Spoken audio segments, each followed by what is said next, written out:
So now it is time to hear from tonight's keynote speaker. For those of us who've been in healthcare for years, decades, Don Berwick really doesn't need much introduction. If I were to read his entire esteemed CV, we would of course be here all night. But here are a few highlights. Dr. Berwick is a pediatrician by background, has served on the faculty of the Harvard Medical School and the Harvard School of Public Health, and then on the staffs of Boston Children's Hospital, Mass General, and the Brigham and Women's. He's also served as vice chair of the U.S. Preventive Services Task Force, the first independent member of the American Hospital Association Board of Trustees, and chair of the National Advisory Council for the Agency of Healthcare Research Quality. He's the former administrator of the Centers for Medicare and Medicaid Services, and he's currently president emeritus and senior fellow at the Institute for Healthcare Improvement. And there are, as Sanjay said, blah, blah, blah, many, many, many more accomplishments, including serving on President Clinton's Advisory Commission on Consumer Protection and Quality in Healthcare. But Dr. Berwick's credentials can be summed up this way. He is recognized as one of the leading authorities on healthcare quality and improvement. It's my great pleasure to introduce Dr. Don Berwick. Thank you so much, Jim. Thank you all. It's just a thrill to be here. It feels like one gigantic reunion. I'm seeing so many friends that I haven't seen in some time, and it's a pleasure to be with you. I also have respect for the lateness of the hour, and I'll try to be brief, but I just want to first thank Linda. It wasn't a hard decision to be here with you tonight to speak. You never say no to Linda, if you don't know that already. Modeling the kind of courage and resilience and entrepreneurship that she has brought to our world is an easy thing to say yes to. So Linda, thank you so much. I have a problem, which is that there's an elephant in the room, and I wrote my speech on Monday when I thought it would be a donkey in the room. But I know you want me to make some comments, as you've already heard. I will. The order of battle is this: I'm going to talk about history. I think MITSS is part of a majestic story that I want to share with you a little bit, partly because I'm getting old and I don't want the story to be lost. I'm going to talk about technology, science, which is relevant to the work of MITSS, and then I will talk about politics. I'm going to try to get us oriented a bit. I know we're living under uncertainty now. What's going to happen, the fate of the ACA, what's going to happen to 20 million people who have coverage, 22 million who are threatened right now. What's going to happen to our journey toward healthcare as a human right, what will happen to the agenda we care about in the room right now about safety and quality and excellence in care, what's going to happen to the American expedition toward a better system. We'll talk about that at the end. But let's look back. MITSS is an enormously important component of an even bigger and more important story about trying to make healthcare safe for those who come into our hands. And I thought I might just look back with you for a bit of time. It's the 15th gala. It's some sense, I think it's the 25th year of the movement. And I want to explain, just for those of you that weren't there at the start. I remember becoming responsible for, at that time, for oversight of quality of care in the HMO that began my career, the Harvard Community Health Plan. And I almost have to remind myself what it was like in those days to be interested in quality of any type, let alone safety. It was hard. You never got invited to any parties, believe me. Nobody wanted to deal with it. I remember, I think it was about 1986 or 87, when I was invited by a group of orthopedists in town at one of the big medical centers to meet with them to talk about quality, and they had a quality assurance committee, and they asked me to come and teach them about quality assurance. And I began by saying, I don't think we should be talking about quality assurance. I think we should be talking about improvement, getting a lot better. So the first suggestion is you become the quality improvement group. And an orthopedist, I remember, stood up in the back of the room, friendly guy, but he said, no, we can't do that, Don, because people think we're doing something wrong now. It wasn't even to be discussed. That began to change, and it changed in a very methodical and, to me now in retrospect, paced way. It was fun to reconstruct the story. I believe there is a source to our work. I think it was the Harvard Medical Practice Study. For those of you that don't know it, this was the study that first put the idea of injury or harm, they called it adverse events, on the screen. The study appeared in the New England Journal of Medicine in 1991, but it didn't begin then. It actually was reviewing 30,000 medical records in New York State from 1994. And it was launched by two really courageous people whose names are not any longer well connected to or remembered in the world we work in. My chief mentor, Howard Hyatt, Dean of the Harvard School of Public Health, that was very early in his tenure there, and his friend, the Commissioner of Health in New York City. Oh, I just turned off the light here, that's right. The Commissioner of Health in New York City, Dr. David Axelrod, they were out on a limb. They wanted to find out whether people were being hurt. And there began a period of inquiry. Lucian Leape was part of that. Troy Brennan was part of that, which ended up reviewing 30,000 records in New York State. And the publication that came out stunned the delivery system community. It said that well over 3%, well over 1 in 30 patients in our hospitals was getting severely injured. Adverse events were not trivial matters in the care they got. I remember the discord and debate around that time, and there were a lot of questions that were raised. The scientific momentum began to accumulate then because scientists of prestige began to take on what the Harvard Medical Practice Study, but then came, I think, the second most important turning point from that era, and that was already mentioned. That was the death of Betsy Lehman. The combination of the accumulating science that was beginning to show that we were hurting people and then this dramatic tragedy, combined with the courage of Jim Conway and colleagues at the Dana-Farber Center who, in contradiction to what anyone else had ever done with tragedies of similar proportion, instead of running, they stared it in the face and did it publicly. And these two events, the science and the event, began, I think, to build momentum toward a new way to think about the degree of harm and the way to stop it.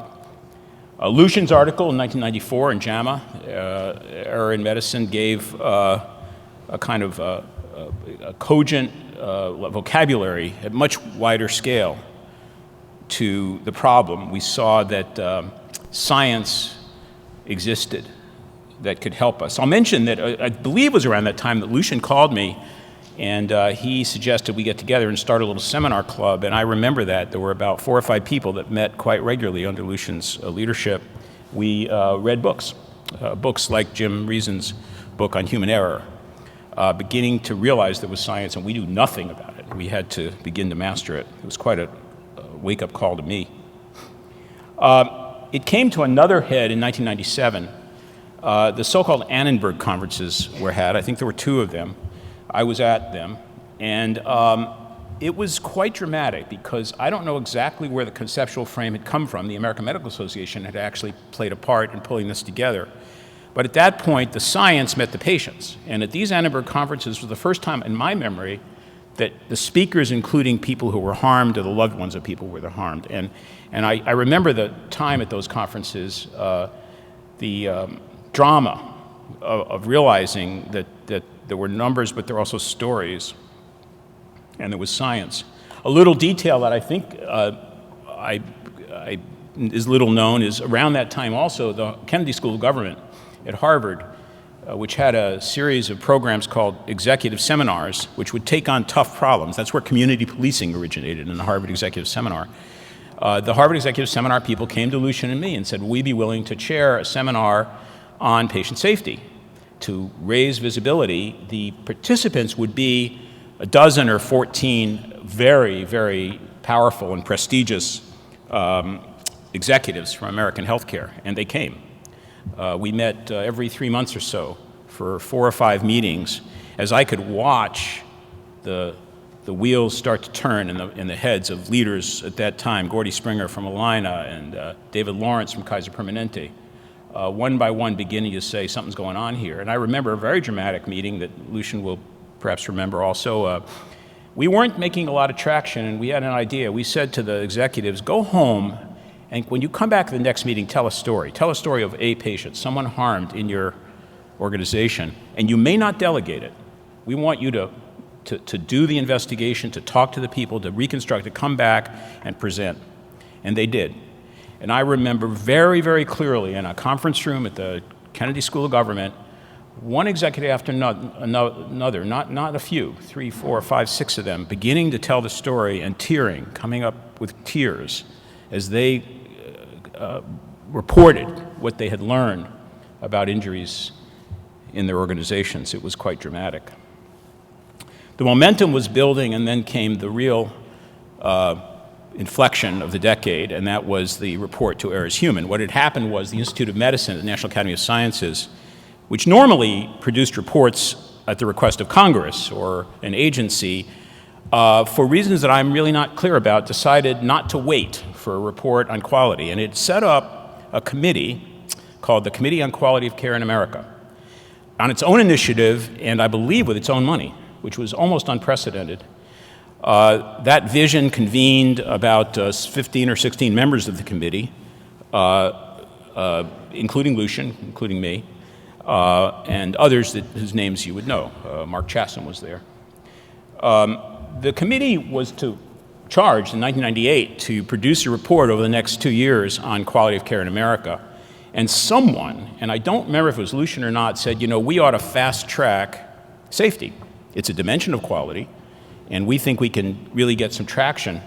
I do remember a comment from a committee member who I won't identify, but he or she said at that meeting, oh no, safety, no one will be interested. There was still a sense that it wasn't a topic that we would really be able to recruit energies on, but we went ahead and we did it, and out of that came the fast track report, To Err Is Human, which grabbed the problem by the nape of the neck. In words that were uncharacteristic for the Institute of Medicine, it declared that we had a serious, urgent problem with injuries to patients, that the data were unequivocal. It took the next step, which we needed to take, which was to say it's not the people, it's not the people. That the sciences of systems that Lucian had written back in 1994 were correct sciences, and that in order to understand this window that had been cut on the degree of injury to people, we had to become scientists of cause. And the science of cause did not lead us to blame or finger-pointing our individuals. It led us to the construction of the very systems in which people are bound or work. Of course, the 1999 report, To Err Is Human, was followed by the 2001 report, Crossing the Quality Chasm, which carried the same logic. Problems are severe. It's not the people, it's the way we built the machine. They're trapped. People are trapped in this system, and went beyond safety to effectiveness and patient-centeredness and timeliness, efficiency and equity, and set out a whole palette of what became, for that next decade, the agenda of improvement of care. The point of the wedge, the lead issue remained safety, though. It was there in 1999, 2 years before To Err Is Human, and it had become the most charismatic of all the agenda items. In 2001, another event happened that I also regard as catalytic and may actually be partly responsible for the globalization of concern about patient safety, which had quite largely been an American. We were first to the table. There were others in the Netherlands and Australia and other countries that were digging away at this, England for sure, but it had not become a matter of policy. In 2001, the Salzburg International Seminars were approached by a group, including, again, Lucian and me and others, and we said, why don't we have an international inquiry about safety for patients? And that seminar, which you ought all get to go to sometime, it's held in the Schloss Leopoldskron in Salzburg, Austria, which is the place where The Sound of Music was filmed. The very palace in which it was filmed. Actually, that's not true. They asked permission to use the palace to film it. The palace refused. We don't do that kind of thing. They said, we'll give you residuals on the film. The palace said, no, thank you. And they built a fake palace next door to it and filmed it. And they never got the residuals. They're still angry. But anyway, the Salzburg seminar is held in the real building. And there were 24 fellows. 24 it was, I think, something like that came from around the world, people who were interested in safety. The faculty were key. Lucian and I chaired it. We were there as facilitators. But the faculty included people, some of whom you know, some of you don't. most significantly, Jim Reason, because safety, the science of safety actually have Isaac Newton still here. He's still alive. Jim Reason was the very person who, in his book, Human Error, began a field 50 years ago. Remains, by the way, engaged and a friend, and that book is still at top of the heap if you're interested in safety. He came. René Alberti, a genius, physician, engineer, psychiatrist, the head of the safety functions for the French National Railway, came and began to teach us about reliability in a way we never knew. Richard Cook, David Woods, David Gaba, these were the maverick scientists in America who were early explorers in healthcare. This was a place where the science met the people. I think it was 24, I may have the number wrong, fellows, and those fellows created actually a generation of activists who, country after country, returned to their countries, and still today, many are connected to the driving forces in other nations around the world on safety. Key among these people was Sir Liam Donaldson, at that time the chief medical officer in England.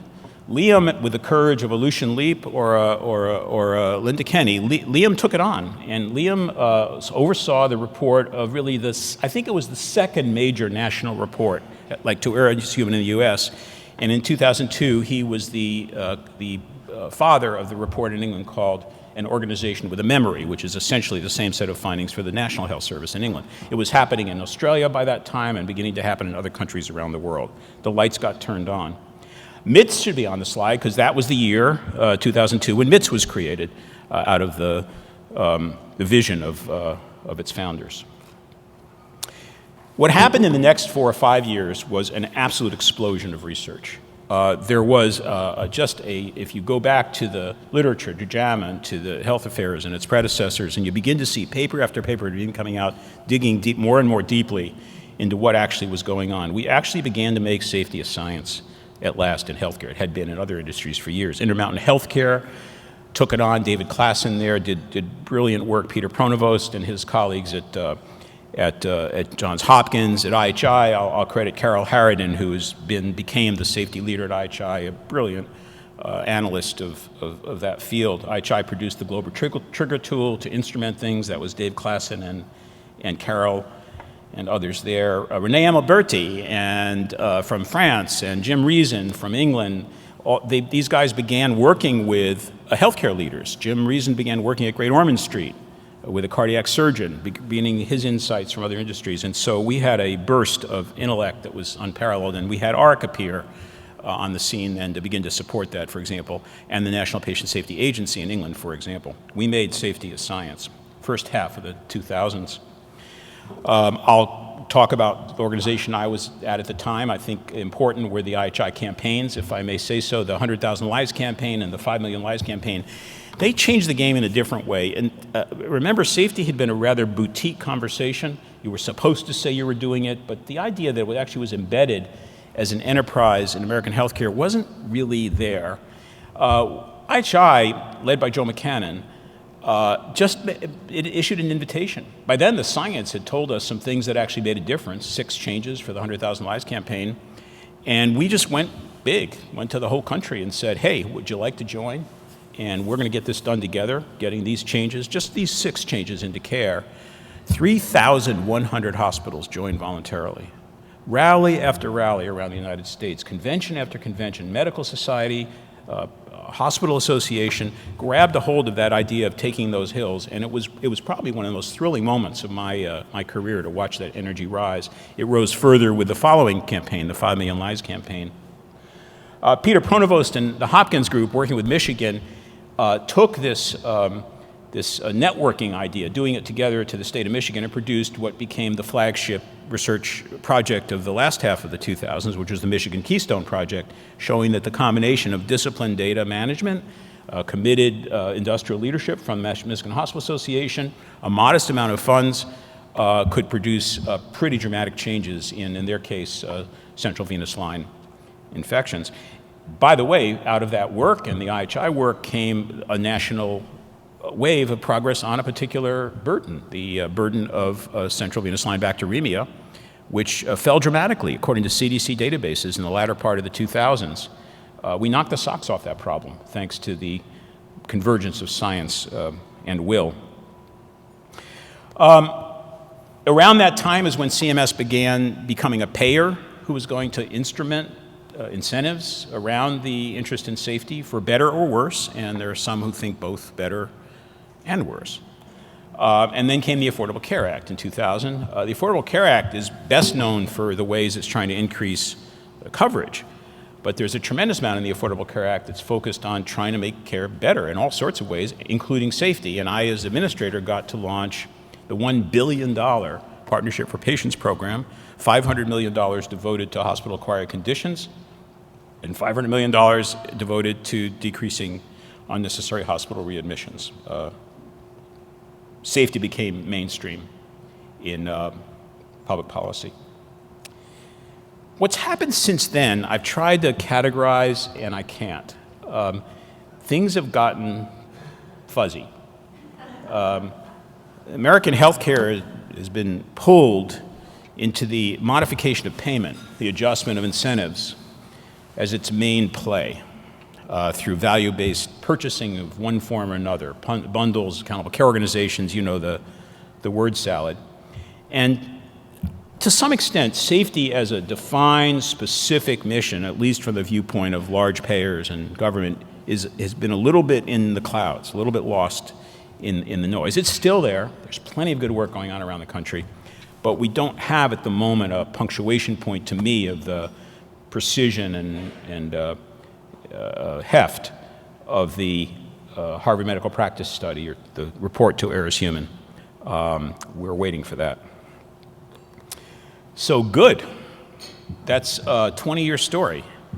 And you can chalk up a win here, 3 wins that I know of. One is we know it happens now. It would not be even conceivable to me, except in small pockets, for anyone that understands the field to say we don't have patient injuries. We do. There are still some voices out there that claim, and I still occasionally come to a hospital that says what Liam Donaldson says are the 4 most dangerous words in the English language.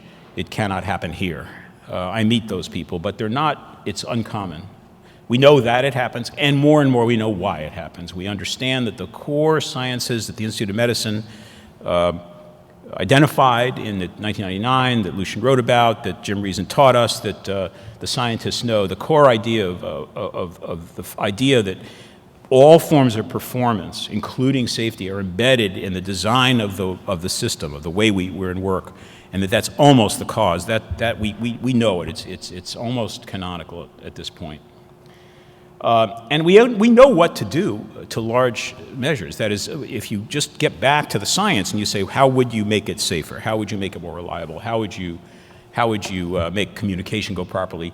Problem by problem, piece by piece. We really know a ton. If you doubt it, read Bob Walker's book on patient safety, or pick up the latest articles and you'll find a reservoir. I'd give us a good, healthy grade, 20 years of maturation. But it hasn't become the norm. We have the foundations for a far, far safer world. It isn't far, far safer yet. We're sitting here knowing how, but not doing it. Why? I don't know. I was thinking as I wrote this before the election,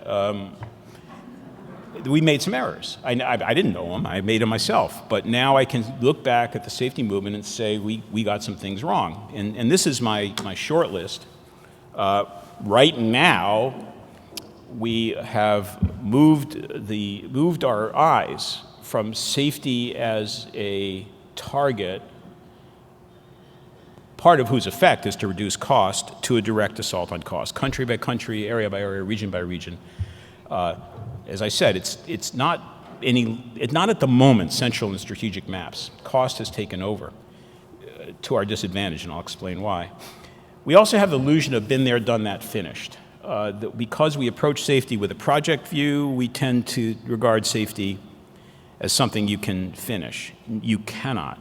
I remember at that Salzburg seminar, Jim Reason, the dean, saying something. I wrote it down. I don't know if he's ever published it, but I use it all the time. He said, safety is a continually emerging property of a dynamic system, continually emerging, forever changing. Tomorrow's safety threats will not be the same as today's.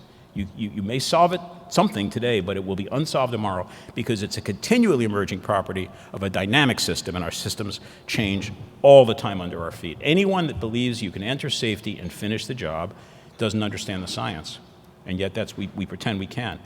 I think incentive theory has taken over, and I'm going to come back to this in a few minutes. If you really believe it's not the people, if you really believe it's not individuals trying harder that make us safe, then what are you doing with incentives? Do you actually think you can then set up contingencies so that what? People try harder? There's a basic flaw in incentive-based, I would say even markets theories on the one hand, and the real sense of systemness on the other. The incentive theories have been fed by a glut of metrics, and as I've said in the past couple of years over and over again and won't stop, we are choking on the metrics. The metrics that are supposed to be searchlights become headlights in our face. We're too busy managing measurement to get back to what's important, and it's hurting us. I think we made a fundamental mistake. I know there are many in the room that disagree with me, but I have never, ever thought that safety and quality is a meaningful combination. To me, that's like saying apples and fruit. Quality is excellence of all types. In the dimensions of excellence, making things safe in healthcare appears probably close to the top of the list, maybe just below equity. But it still is a component of quality. And every time I go into a place that's set up a safety unit and a quality unit, or a safety agency and a quality agency, I say, you just don't get it. This is all about systems, all about relationships, all about turning lights on, and we are in this, the agenda is a merged agenda, and by separating them, whenever the good guys fight each other, the status quo wins. And I believe we may have misstepped in creating a vocabulary that's a little bit in our way. System illiteracy remains. It's very, very hard to see healthcare as a system, and every time something goes wrong, we use hindsight bias, we go back to the last thing that happened and say that's the cause, and we miss the point that it is highly complex interactions that generate injury. The academics have not been that helpful. In some cases, academic units have taken it on, and you know the units in the country that have become our pioneers in safety. But there has been a tendency on the part of academic medicine to attack the safety movement for its, quote, lack of rigor or its failure to do controlled experiments and all sorts of things which just are misunderstandings of the underlying epistemology of safety. Look at how other high-risk industries have gotten safe, and you will find methodologies, but they're not familiar to the academics, and this has slowed us down. That I hope will change soon. And by contrast, also the lack of scientific discipline. Making claims in safety that aren't supported doesn't help us. And the big one, the really big one, should be number 1 of 9, not 9 of 9, is this incredibly durable and thoroughly wrong assumption that link errors to blame. We have disowned it in rhetoric. We've been taught why it's wrong. The science says it's wrong. And over and over and over again, country by country, ministry by ministry, agency by agency, executive by executive, we still see the nurse fired, the public shaming, the finger pointed, the assumption that if something went wrong, some head has to roll in one form or another, even if it's gentle head rolling. It will not help us. It's in the way. And if you doubt it, join me in my journey in England. A couple of years ago was the head of the investigation that David Cameron asked to be set up to investigate the tragedy at MITSS Staffordshire. MITSS Staffordshire Trust was a hospital in England where already in 2004, with the help of Sir Brian Jarman, who I believe is an unsung genius in this field, was getting signals that it was an outlier. Its rates of death were rising way above, 3 sigma above the rest of the system. Jarman and his colleagues at Imperial College were feeding that information back to MITSS Staffordshire. There was no doubt the alarm was turning bright red, and what happened was nothing.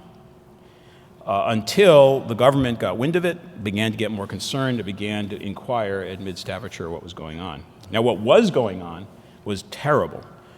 They simply lost track of focusing on patients. And the reasons are complex. They are systemic. If you had been a worker at MITSS Staffordshire, you would have done exactly what those workers did. But things were going bad to worse. What happened was that Robert Francis, a solicitor in England, was asked by the government to do a study of what happened at MITSS Staffordshire beginning in 2010 or 9, and he produced this report, a 1,700-page report with 290 recommendations about how to make MITSS Staffordshire not happy again. What I was asked to do was chair a committee in England to report to the government on this report, which is, how can we take 290 recommendations? Could you please give us 10?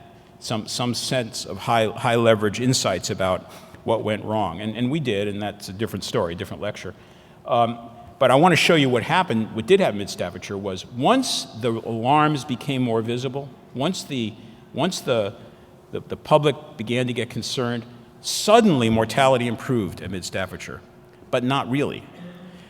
In retrospect, what MITSS Staffordshire began doing was recoding deaths as inevitable, and therefore erasing the signal. They didn't change the care, they changed the coding.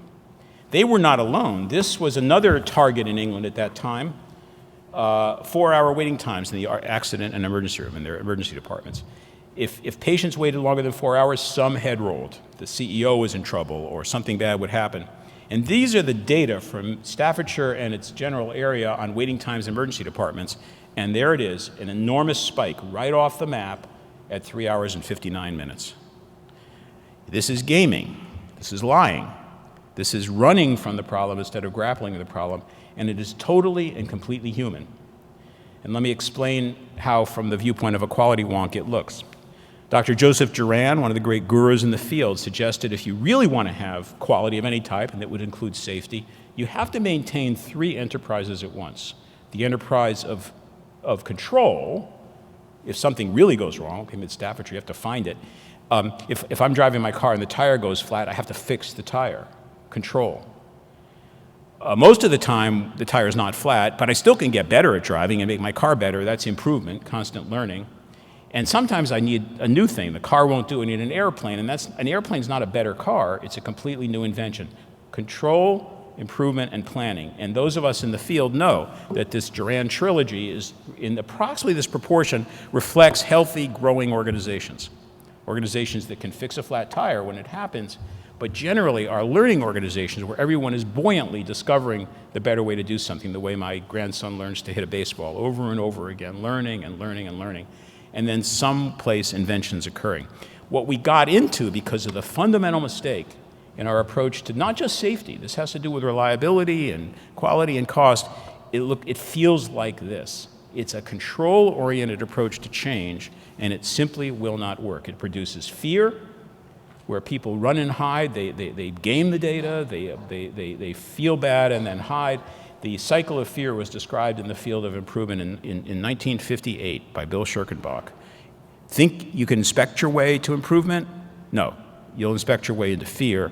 Fear will result in loss of information, and loss of information results in more inspection. The consequences of this error are everywhere felt in our industry. Measurement has gone wild. We use words like accountability instead of relationship. We blame the patient, we over-standardize, and we rely on markets when markets simply don't work, and the physicians and the nurses and the staffs, they're sad. They're sad. They're sad because they're being misunderstood, because they're being treated in an abusive way through exhortation for causes which lie in the systems in which they work, and that is a way to lose your workforce. And by the way, 50% of doctors in America today say they would not advise a young person to become a doctor. We know better. MITSS knows, Lucian knows, the movement knows, the heart of the safety world knows that science is the answer. Now, I'm almost out of time. I will give you an assignment, though, for your next visit here, and that's a reading assignment. 6 books. It's only 6 books. If you read these books, one every 2 months, then you'll be the smartest people in the United States with respect to improvement. It's where, remember, Lucian began with our reading club. If you want to understand systems that I'm talking about, read Peter Senge's book, The Fifth Discipline. It's a brilliant exposition of what systems look like. You want to understand how to improve over time, how my grandson learns to hit a baseball bat, how you can improve your pressure ulcer rate, read The Improvement Guide by Langley, Nolan, and Nolan. You want to understand the psychologies that stand in our way, overcoming organizational defenses, read the brilliant work of Chris Argyris, a beautiful short book that helps us understand the psychologies that underlie learning. You want to understand reliability, the reliability sciences, read Carl Weick and Kathy Sutcliffe's book, Managing the Unexpected. This is the founding mind of the high reliability today. Is still alive, Carl Weick. He's the Newton of high reliability, and he's still with us. The most fun book, the one that I think we read in our little book club back in the day when Lucian brought us together, was about human factors, The Design of Everyday Things by Don Norman, who, it's a brilliant little book. Really buy it and put it at your bedside. You will read it. And then the master work of all time, the book on human error that we also read in that little seminar, The Sciences of Error. If we can bring science to bear on our work, we will knock the socks off the culture of blame that no longer has any reason for being. An example for you from the high reliability age is the work of Carl Weick, who studied very risky places that are very reliable. And he said there are 5 recurrent characteristics of those places, scientifically. They don't assume success, they assume failure everywhere. They know something will go wrong, preoccupied with failure. They're reluctant to simplify. They do not take the first answer. They look at systems as complex as they are. They are highly sensitive to what's happening on the deck. It is said in Weick's book, if a wrench is left on the deck of an aircraft carrier, the admiral knows. We flatten organizations and get in touch with the work, where commitment to resilience means a lot of ability of the workforce to adapt to local circumstances. That's where the variation is. And deference to expertise, he says beautifully, Weick says, the problem moves around until it finds the person with the answer, and it doesn't matter the rank or title or degree of that person. Good progress, but we got to buckle down. What's next? Let's keep the patient voice in the room. We're here because of Linda. When the patients speak, we come into order. Incivility, dullness, running away isn't possible when the patients are there. That was one of the key learnings in the Mid-Staffordshire. I would reunite safety and quality. I'd really come as a movement back together. We need the heft of being together. I think that we need to get AIMS up a level to system level. Peter Pronvost's recent writings on this are terrific, and he's urging us to think about whole total system performance now, as does MPSF in its most recent report. We've got to link to strategies. We need to continue to make the case in the safety movement that it's, I guess I'll say, good for business, at least to survive in a tough world, that getting safer is smart. And we have to bring the young along. Those 6 books that I just showed you should be, in my opinion, every bit as part of the training of a young doctor or nurse or pharmacist or manager as reading Goodman and Gilman's Pharmacology or Gray's Anatomy. And commitment to the science matters. And this brings me to my final point, and maybe back to the elephant in the room. We in the United States, I won't claim this for other countries right now, we seem to me to have begun to apologize for moral vocabulary. We have begun to accept that it's somehow naive to talk about aims like compassion and justice and generosity, solidarity. This has got to stop. It's got to stop. I feel a bit lost after this election. I know you do too. I'll recover. We'll be okay. But it doesn't feel like that at the moment. We have 22 million people who now may have the threat of losing their health insurance. We have backing away from the commitment in Medicaid that is our American commitment to helping the people who most need help.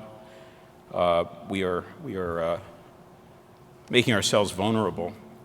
I always remember and told often, I'm sure you've heard me talk, the story of Isaiah, this patient, it's not his real name, that I took care of. This is a kid when I was a pediatrician who came, I met him when he was 15, and I diagnosed his leukemia. A black child with leukemia at age 15 is going to die. They were terribly at risk. But medical science, and this is 1984, 85, came out of the woodwork and threw everything it had at Isaiah's service. And over 3 years with great institutions, bone marrow transplant and walking tightropes, this kid lived. He lived. We cured him. And I became friends with him. I knew him well. We met for years thereafter, but he never was able to make it. Isaiah owned his first gun when he was 5. He committed armed robbery. He stole a car when he was 12. He was in and out of criminal justice. He couldn't keep a job. He never finished school. He was lost by a society that didn't have the equipment to give him what he needed. And so his leukemia was cured, and 15 years later or so, he died on the streets in despair. Hope and healing? No. We healed his leukemia, but we didn't give him hope and healing. And I think he would not say this because he would blame himself, but I didn't blame him. He finds himself in a world in our country which remains too afflicted by racism and by a failure of outreach and compassion, by a lack of a certain kind of generosity and a promise to this boy that he could be part of something in the community that would help him. He was savable, but we didn't save him. Do you know that a 15-year-old boy in the United States today has the chances that that kid will live to age 60? We rank 50th in the world. There are 49 countries with better survival. Our maternal death rates in this country place us 63rd in the world. And that's not because we don't have hospitals, it's because we don't have justice. Look at the causes, look at the despair, look at the exclusion. Hope and healing, we've got to reconnect. I think it has to be connected to morality. I think it has to be connected to science, but the science will tell us that equity is the front door to excellence. And if we don't commit as a nation to equality and compassion and justice, we can say we're pursuing health as long as we want, but we won't find it. These matter. MITSS, hope and healing, yes, but hope and healing leads us to social justice. We've got to fight if we care. I am willing to open my mind to believe that people of any party or any political endeavor can believe that too. Maybe different methods, but same aim: hope and health through justice and equality. We don't know where we're headed right now in this country. We don't know where our government's headed, but I'll tell you one thing. As I told my staff the staff at IHI just yesterday, civil society just got more important. IHI just got more important. MITSS just got more important. Because the government won't own the search for justice. We cannot give it up. And it is absolutely crucial that organizations like this, communities like this, take that baton and say, no, not on our watch, not on our watch. The people who are in trouble will get helped. They'll get helped if they have leukemia, and they'll get helped if they have poverty. They'll get helped if they have an infection, and they'll get helped if they're being left out. We will not turn our back. And that, to me, is also the pursuit of health. No one ever promised that pursuit of safety would be easy. It isn't. No one ever promised that the pursuit of justice would be easy. It isn't. But they're necessary, and believe me, they are absolutely connected. Thank you very much.